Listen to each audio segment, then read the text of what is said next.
is to go on a little bit further in file management and file system management to enable you to, as I mentioned last week, to solve the, let's say, more or less 2 labs. The first lab on Wednesday will be just on Visual Studio familiarization and in a way reading and writing files, eventually using random access. And the second one will be a little bit more complex concerning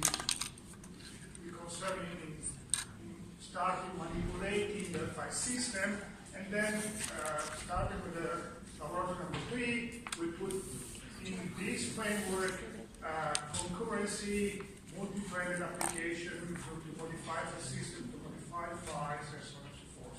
So in a way, this is sort of boring stuff because I'm just telling you everything you should know in terms of C language or Unix system and just revising everything using the Windows API. So today I'm going to more or less present 4 sections, what I call sections. The last 2 of the unit we started last week and 2 of the next unit. This one on file pointers and random access. The next one on file locking. And then the last 2 sections on file system management. How to manipulate the file system in terms of creating directory, writing the directory, and to visit a directory tree.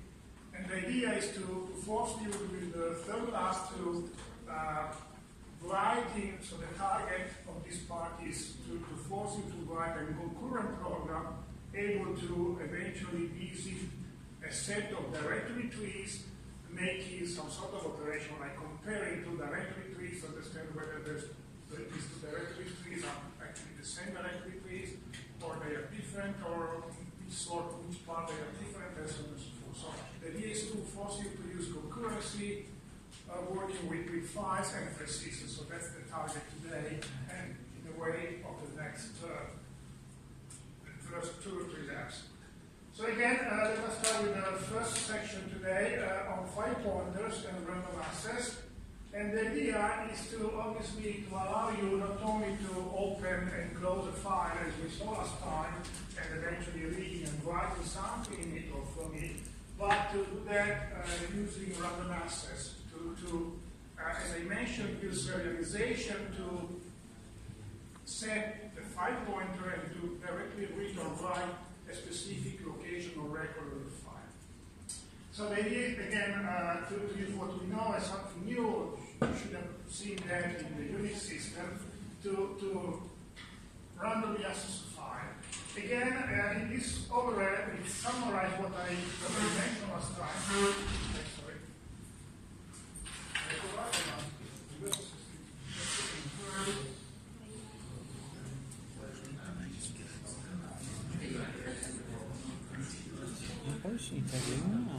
Okay, it wasn't my fault. Okay, as I was saying,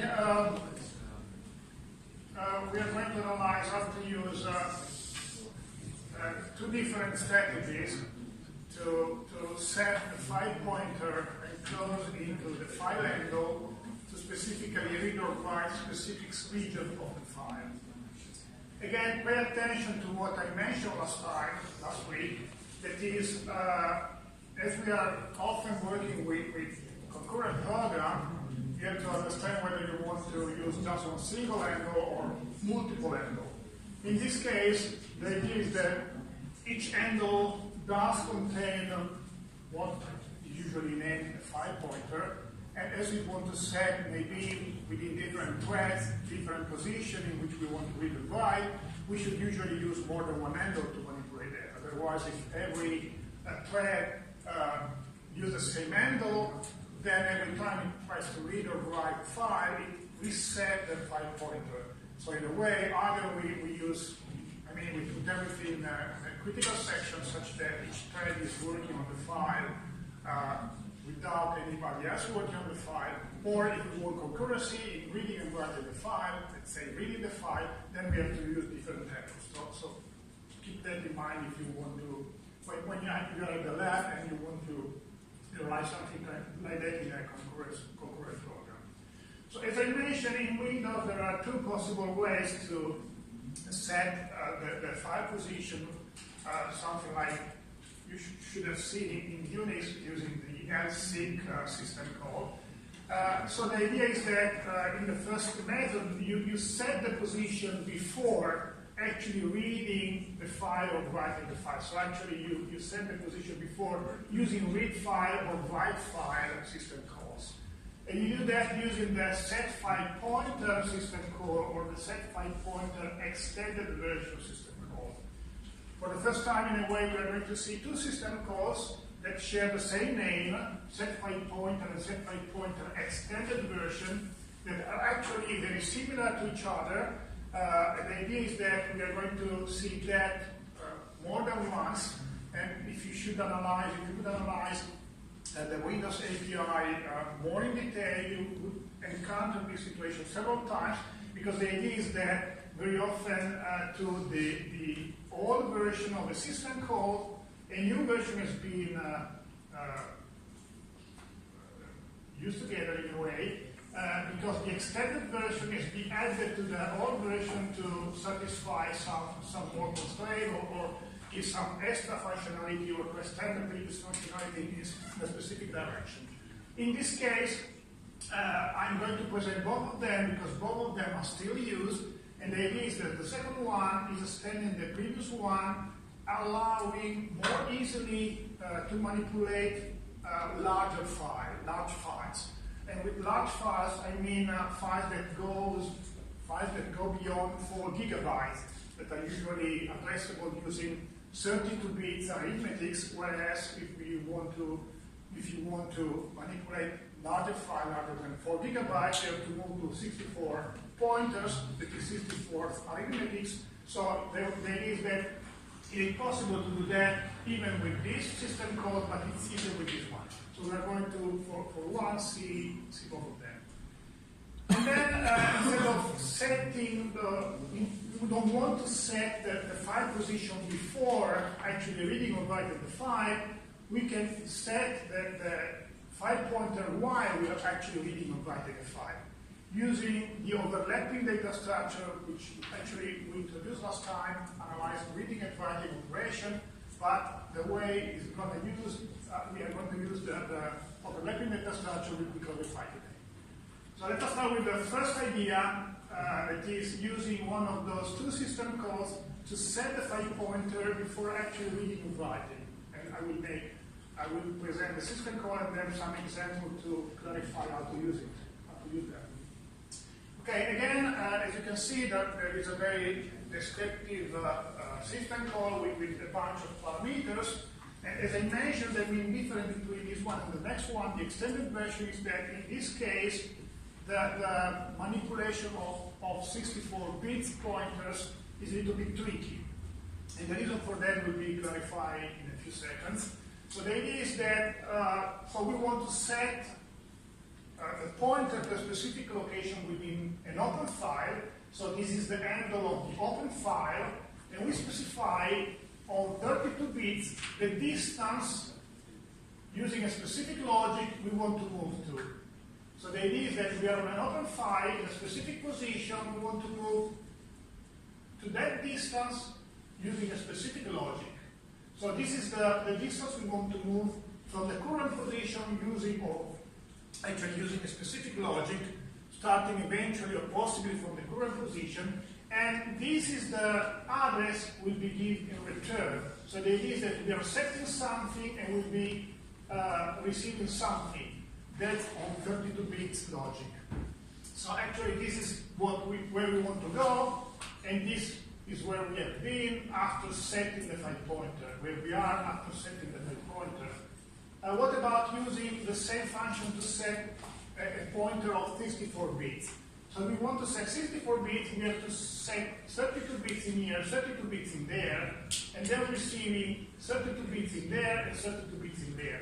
So the idea is that in a way when we want to set a pointer of 64 bits, this field is both an input and an output field, an input and output parameter for this file. So that's the first part.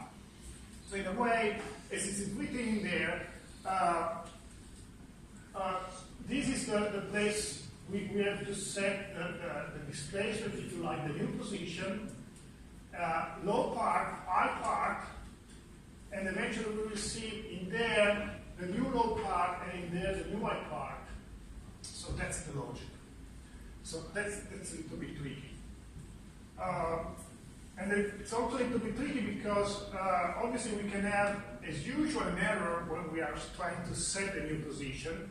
And as we have seen for all other functions, the error is returning there. But in there we also return the low part, the new low part. So we try to set the low part, we should receive the low part back. We set the high part, we receive the high part back. But if we have an error, we receive an error in there.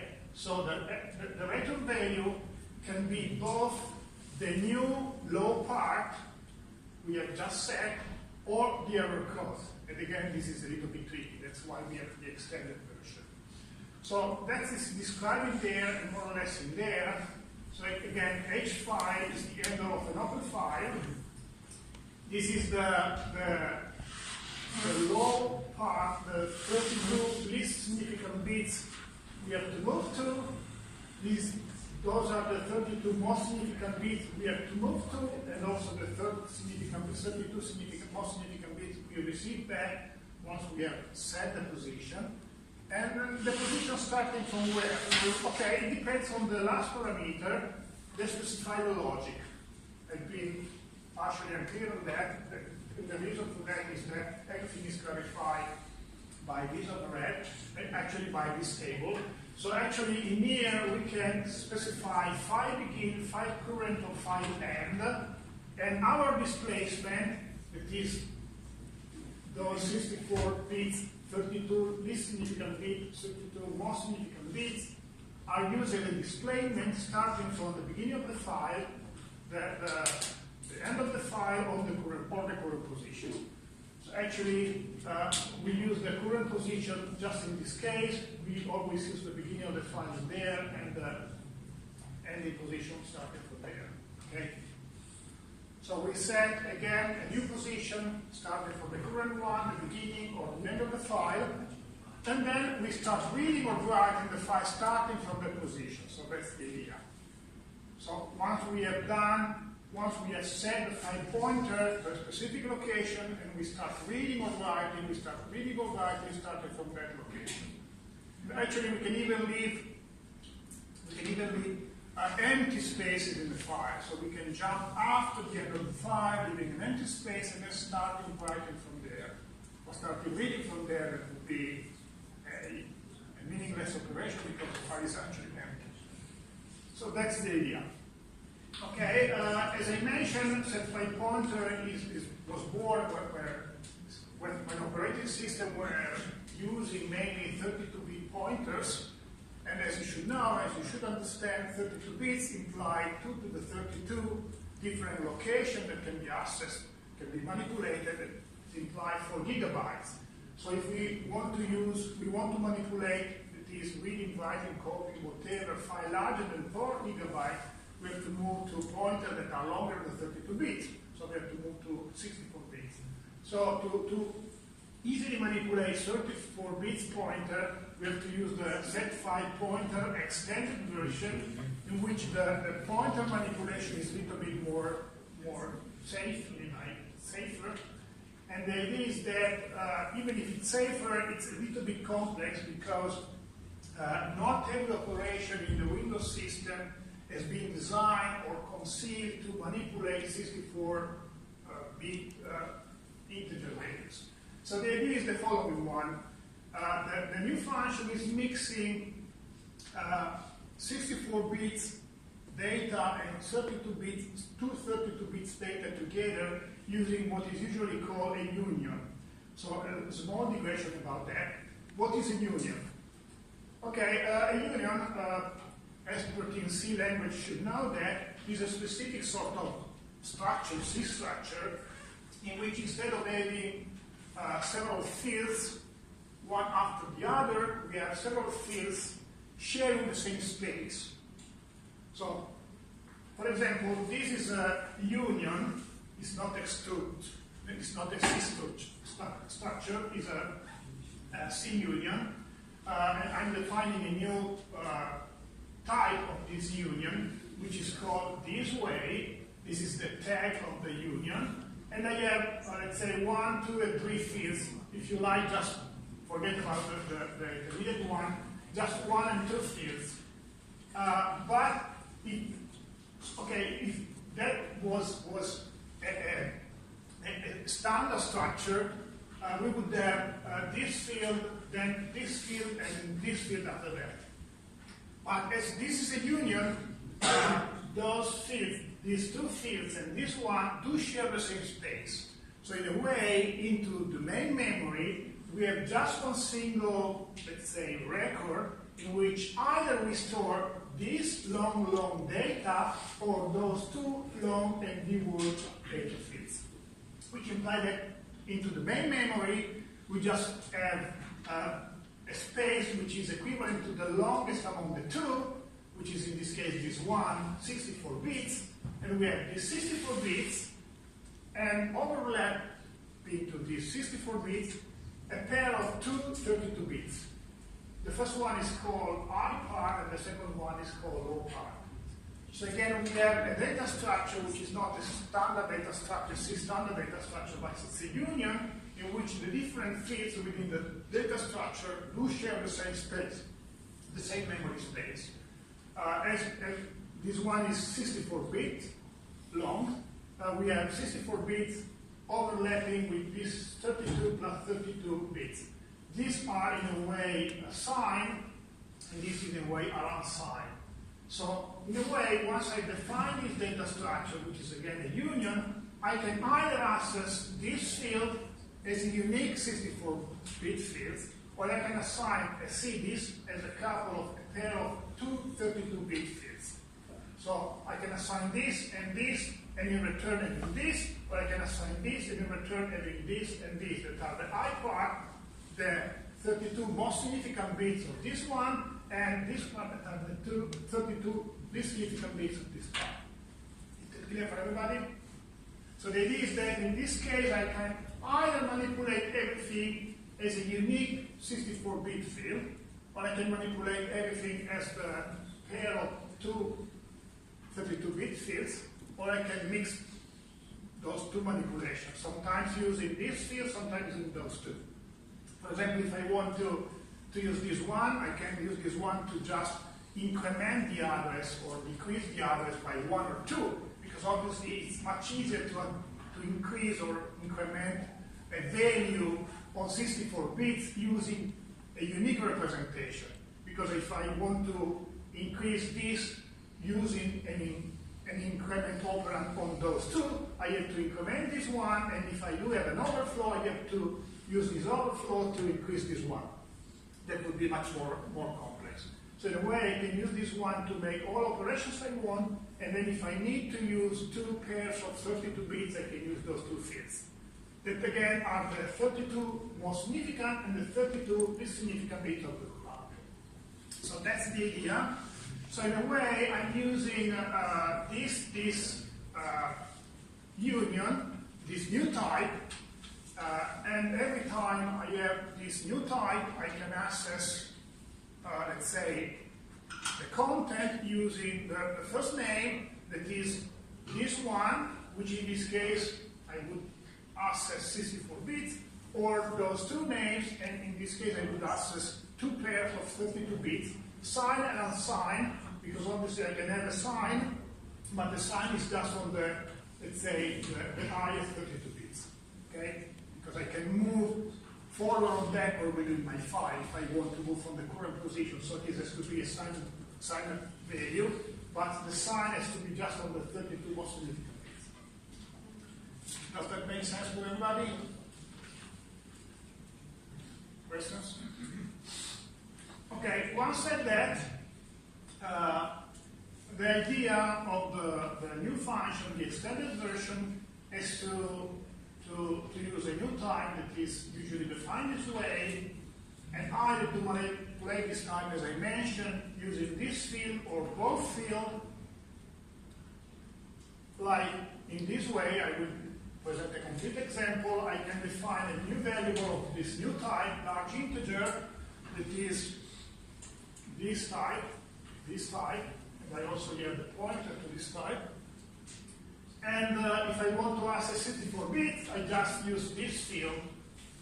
And if I want to access the low part, the lowest, the least significant 32 bits, I'm using this field, and otherwise I'm using this field.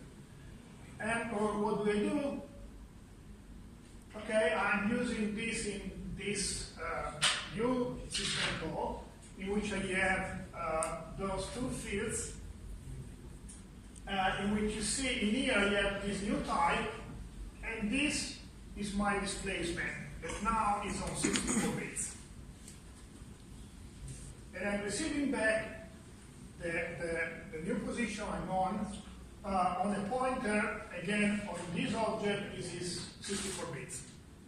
So everything happens as I explained for the not extended function, non-extended function, but everything is manipulated with a field, a new pointer, standing on 64 bits. I'm setting the new position on 64 bits, and I'm receiving the position which I have on 64 bits. The logic is the same as before, so I'm moving from the starting position, the ending position, of the current position, on an open file. So all the other parameters are, so in a way, the first and last parameters are the same as explained, but everything in terms of pointers is made using those two fields. It's a parameter by value, because I'm setting this new position, and this is parameter by reference. I have the pointer to a large integer, because I'm receiving back the position I set, that should be the same. And now, as everything is done in here in terms of pointers, this is a Boolean function, because I'm just receiving possibly the error code back. So I receive true if everything is okay, and false if something failed. Okay? So the logic is the same, but the manipulation of large file, larger than 4 gigabytes, it's cleaner.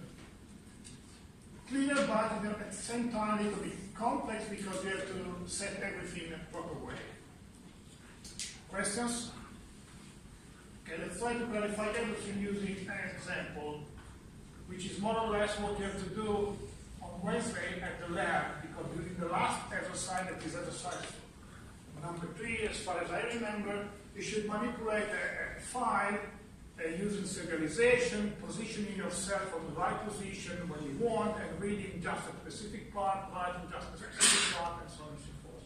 So the idea is to, in a way, cut and paste in your code this piece of code, or using this as a mock piece of code in your code. So the idea is, as I mentioned, the following one. I'm defining a data, the union type I mentioned before, again containing 64 bits, eventually divided into two sets of two pairs, a pair of 32 bits, and also defining the pointer. So in here I will set the new position, and in there I will receive that new position back. In this case, I'm using a record for it's generalized my piece of code, and in a way I want to set the file pointer skipping, let's say, a specific number of records. So let us suppose, as you will have to do during the lab, you have to skip n students or n records, then you have to skip the number of bytes that is equivalent to n times the space in which a single record is stored, multiplied by one single record. So what do? We set file post.quadpart, that is the 64-bit fields, equal to n, which is the number of record I want to skip, size of record, which is my, let's say, standard data structure I want to read and write using serialization. So in a way, every time I read a file or I write a file using this handle, I'm reading and writing this R, that is my record. Okay, so I'm reading and writing an entire record, set of data, on the data I need to read or write in a single operation using serialization, and I have to specify that I'm reading or writing a quantity of bytes, a number of bytes that is equivalent to size of a record. But what I'm doing before reading or writing, so those two operations, something we saw last week. So I'm reading and writing from this file, this object of this size, and this is the number of bytes I'm receiving back that have been read or written, and this is the overlapping data structure that, as I mentioned, is not for now, and will not be now for 10 minutes. But before reading or writing, I have to set the file pointer, which is setting within this file the new position, receiving the new position back, starting from, in this case, file begin, which is, let's say, very often the easiest possibility. So I'm skipping n records starting from file begin, which implies that when I'm reading here, I'm reading, let's say, record number n+1. Okay? Again, in this case, notice that this is the first method of setting the file pointer, which implies, as I mentioned, that I'm setting the file pointer before actually reading or writing the file. So I'm reading the file, and before reading, I'm setting. And in here, I'm writing the file, and before writing, I'm setting again. Which implies that I'm reading a record, and I'm writing back the same record. So this is a sort of read and update and rewrite the same record. And in here, I'm supposed to modify the record. And in here, so I'm reading a record, I'm modifying the record, and then I'm writing back the same record in the same position. Which implies that I have to set the position again. Because as I mentioned, every time you read, the file pointer is moving. So after this reading operation, the file pointer will point to the next record. It is record n+1, which implies that to reoperate on the same record, you have to set the same file pointer again. I'm reading and writing the same position, so file post.quad is not computed again. It's the same as before. And using the same value, but I'm resetting the pointer in the same position to write what I just read, not to write the next record. If I forget this operation, I'm reading something, and then I'm writing the same object in the next record. Okay, so I'm overwriting what is next after this record. Okay, questions?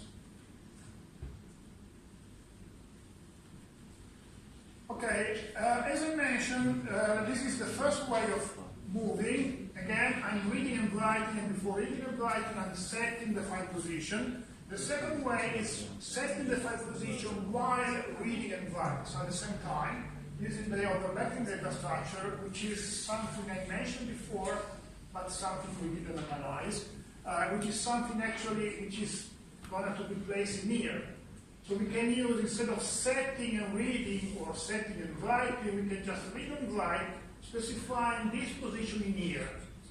And this is done using the overlapping data structure, as it is called, which is a data structure more or less like this one, in which we have, let's say, several fields, among which we are just interested in those two fields.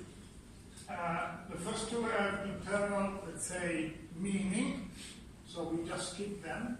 But we want to set these two fields that are the 32 least significant bits and the 32 most significant bits of my new address. And the overlapping data structure being conceived for 64-bit pointers manipulation. So we have, again, 32 bits plus 32 bits, and those two make the pair to set an entire 64-bit pointers. So what do we have to do? We have to do something similar to what we have done before, but instead of setting the file pointer or setting the file pointer with the extended function, we set the address we want to move to, or the offset we want, or the displacement we want to use starting from the current position in those two fields, and then we use the overlapping data structure directly within the reading and writing operation. The last field is very often equal to null or 0 as well. So, as a matter of fact, we have to implement a piece of code more or less like this one. We define the overlapping data structure OV as 5 fields, 1, 2, 3, 4, 5 fields, which are initialized with 0, 0, 0, 0 and null, we're not going to touch those three, we are just going to modify those two that we have to set with the new pointer position. We again define a bunch of variables, among which this one, which is the one we are going to use to compute the new pointer, as before. So again, you see I'm using file position in here, assessing, reading, actually assigning the 64 bits field with this displacement, and then I'm using the other two,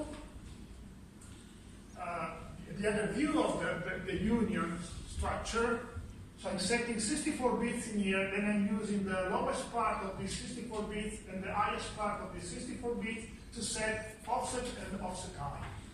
So again, you see I'm seeing the first field within the union, and I'm using this to set the new address, and then I'm using the two parts of those 64 bits to set offset and offset high.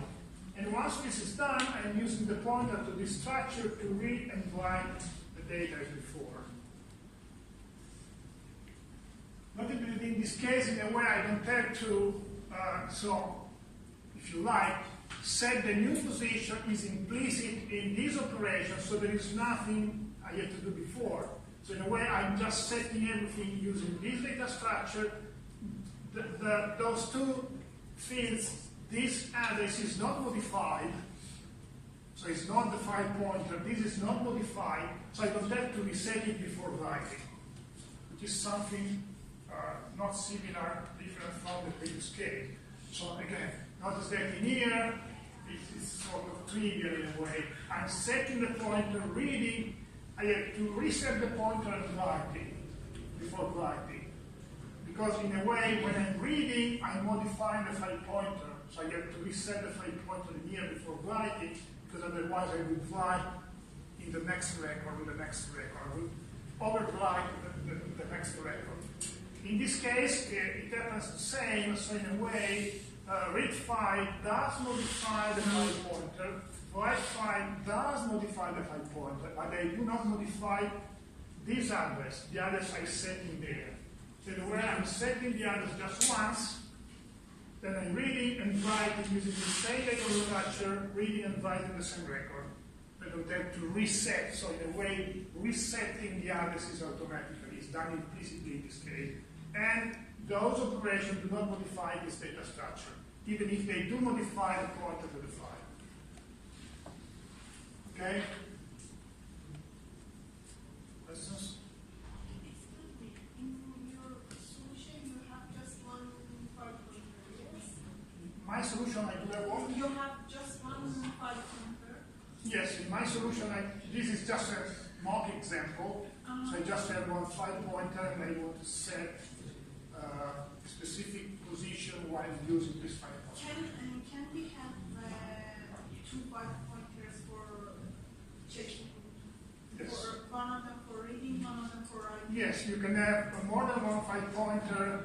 Let's say you can have H file 1 and H file 2 within the same thread, or you can have H file within different threads. So if, let's suppose this is within a thread, and each thread is defining its own H file, which implies that the file has to be recreated or reopened by every thread. Then you can set different positions within different threads, which implies that thread number 1 can, for example, read record number 1, while thread number 2 is reading record number 200, and so on and so forth. But obviously you have to make congruent operations. If you are writing, then you get into trouble, so you have to protect the file. But if you have just one file pointer, you should set every time if you want to use reading and writing the file. Yes, as I meant, but if you have just one file pointer, as I mentioned last time, you have to pay attention because within this single handle, you just have one file pointer, which implies that you can read or write at the same time. You have to protect your reading and writing operation in that critical section. But if you have two file pointers, you should set or we don't need. You You should what? I mean, when we have two file pointers, we should set before the writing and Yes. reading Yes. every time. Yes, in this case, you don't have to. In this case, you just use the overlapping data structure, which implies that you would have two different overlapping data structures. But in the other case, okay, this was a piece of code within one thread. You would have, let's say, H file within each thread, and within each thread you should set a file pointer before reading and then before writing.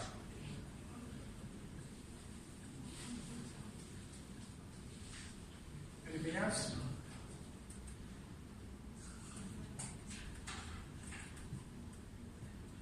Questions? Yes. We said that the read in the second example. Yes, we said that the read file is supposed to move the pointer H file from one position. So if you want to write the same record, you should move back. Yes, which implies that if you are setting the file position before reading and writing, you should reset the same position again. But as I mentioned in this case, you do modify the file pointer, but you do not modify this address. So by using the same data structure again, you just reset the same position. But H file and modify. Sorry? H file. H5. Yes. Yes, H5 is the handle, and the pointer within the handle is modified. But it doesn't matter, because in this case, this pointer is not null, and you set the pointer starting from which you are going to write or read using this field. So in a way, just to clarify, you can open the file there. But let's suppose you open the file just in there, which implies that H file is pointing to the byte number 0. But then you can set in here 1000, and even if this is pointed to 0, you set in near 1000, you are going to write back 1000. So in a way, as this field is not null anymore, this pointer is not used by read and write file. Okay? The pointer is incremented, but is not used. So actually, I don't even know what is going to happen to the pointer when you are using this. I'm not even 100% sure whether the operating system is increasing or modifying the pointer, but it should. Even if maybe it's not even pointing in there. Because, I mean, there is no congruency between the pointer within this handle and this value. So you can point to, again, byte number 0 and reading and writing byte number 1000. And as 1000 is not modified, you can reuse the same overlapping data structure, which is not the case in the previous usage, because in this case you have to reset.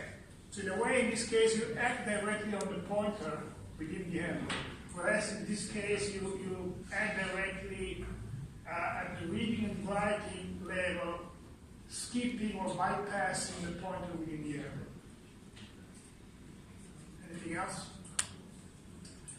Okay, one more comment. It wasn't present in my previous set of overhead. As I mentioned 20 minutes ago, the last field of my system call specifies from where you want to start your, let's say, displacement computation. So it may be useful sometimes to know the file size. And there are several ways to know the file size. Oops. So the first way is to set offset and offset I to this value, try to append a new record to the end of the existing file, and as this write operation try to write something, it should receive back, or you're setting the position to this position, and as you're receiving back the current position, you should receive back the pointer to the last byte of the file.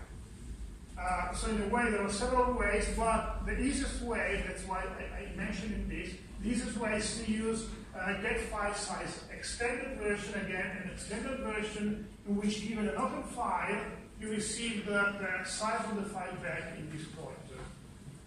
So in a way, sometimes it may be useful to start computing or reasoning in terms of the ending position, the last byte of the file, and this ending position, final byte of the file can be computed again in several ways. You can read this part, it's not really important, but the easiest and more direct possibility is to use get file size extended version, which is the second extended function I'm showing you. Okay?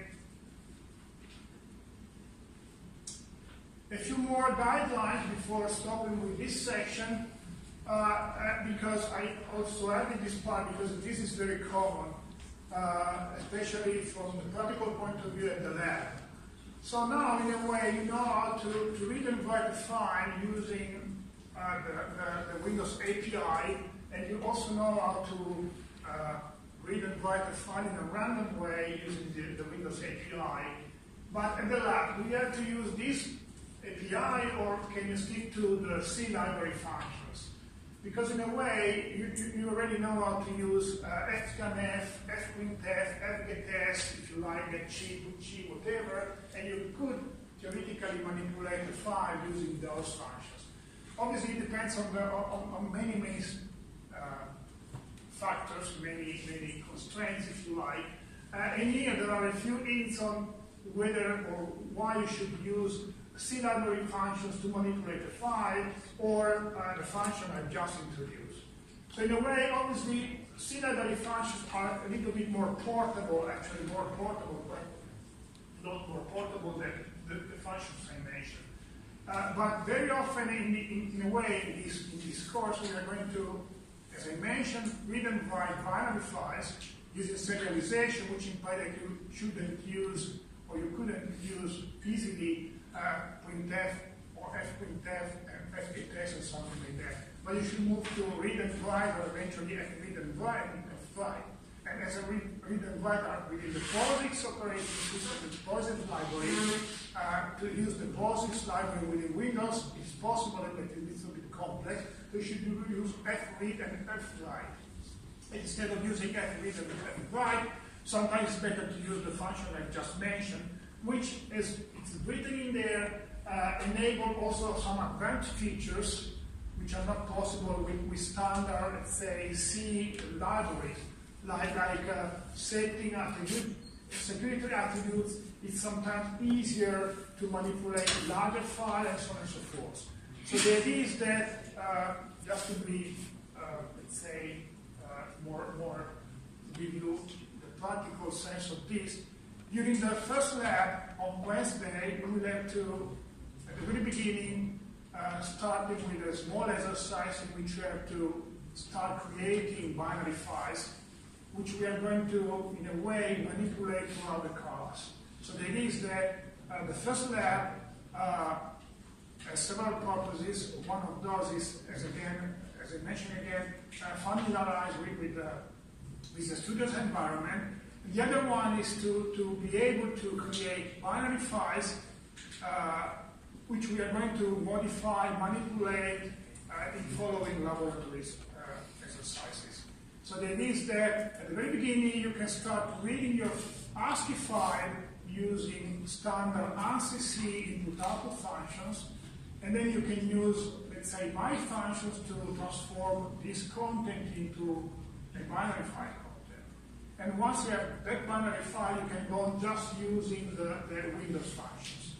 So in a way, the idea during the first lab is to write manually an ASCII file, because it's impossible, very difficult to write manually a binary file, and then transforming or converting the ASCII file into the binary file, which we are going to use for the remaining laboratories with minor modifications. So in a way, you have to build on Wednesday a prototype which is converting forward and eventually backward a binary file into an ASCII file forward into a binary file and backward into a binary into an ASCII file, and then we use this this prototype, eventually modifying it to obtain different files to satisfy all our requests in terms of input and file output formats.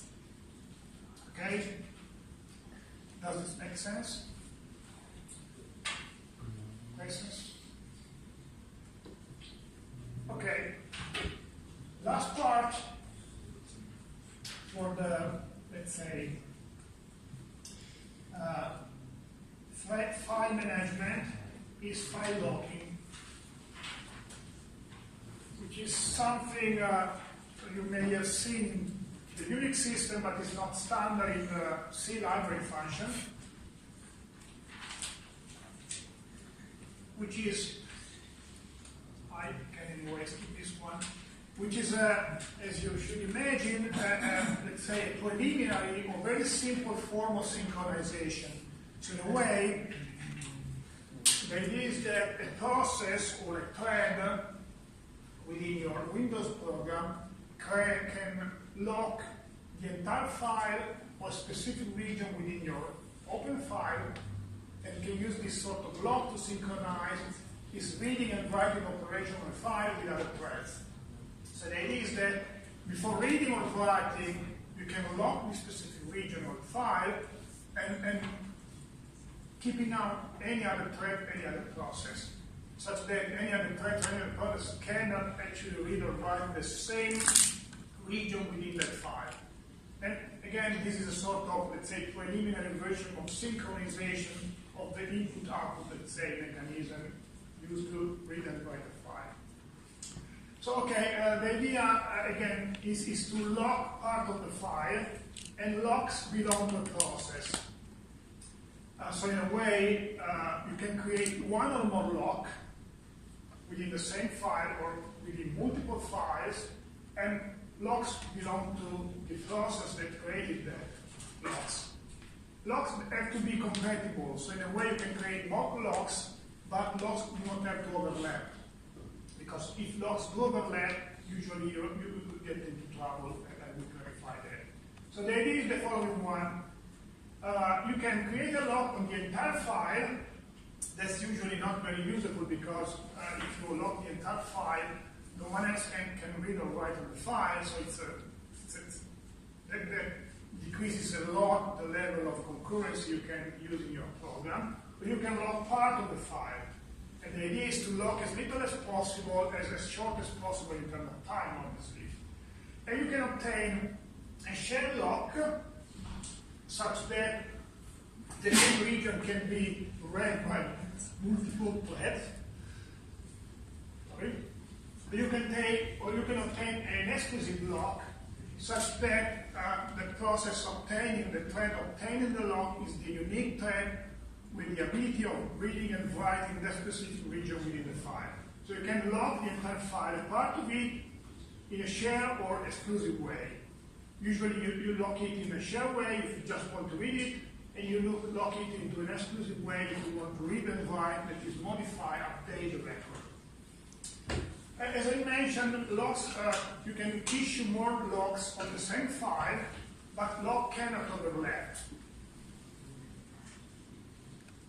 Because if you do that, you usually have some problem, and usually you get some error from the operating system.